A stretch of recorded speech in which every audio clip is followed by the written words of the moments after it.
আমরা তো আমাদের চাওয়া একটাই যে আমরা অ্যাকচুয়ালি একটা মিনিমাম আমাদের একটা স্পেস থাকে যেখানে আমরা হয়তো দিনে 1 থেকে 2 ঘন্টার আমরা একটা স্কোপ রাখি, যেটা আমরা অ্যাকচুয়ালি আমরা কস্টিং এর ভিতরে আমরা এটাকে চিন্তা করে আমরা একটা প্রোডাক্ট কস্টিং করি, কিন্তু সেটা যদি 2 ঘন্টার জায়গায় যদি আমার 12 ঘন্টা হয়ে যায়, তাহলে তো এটা কোনোভাবে এটা অ্যাকসেপ্টেবল না for any sort of industry. So যেহেতু এটা একটা শিল্প এরিয়া পুরোপুরি, তো এইসব এরিয়াতে যদি আমরা এই ধরনের প্রবলেমের সম্মুখীন হই টাইম, এবং এটা যদি অ্যাকচুয়ালি কোনো ধরনের টাইমলাইন না থাকে যেটা কবে নাগাদ এটার আমাদের সমাধান দিতে পারবে, সেখানে আমরা অ্যাকচুয়ালি একটু ব্লাইন্ড ফোল্ডেড হয়ে থাকি, সত্যি কথা।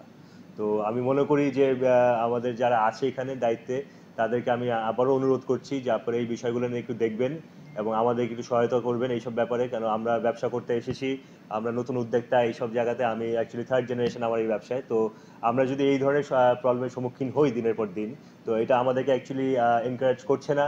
দিন দিন আমরা একটু হলেও নিরাশ হচ্ছি, বিকজ ব্যবসা করতে গেলে তো আমরা এত ধরনের প্রবলেম আমরা ইউজ টু না।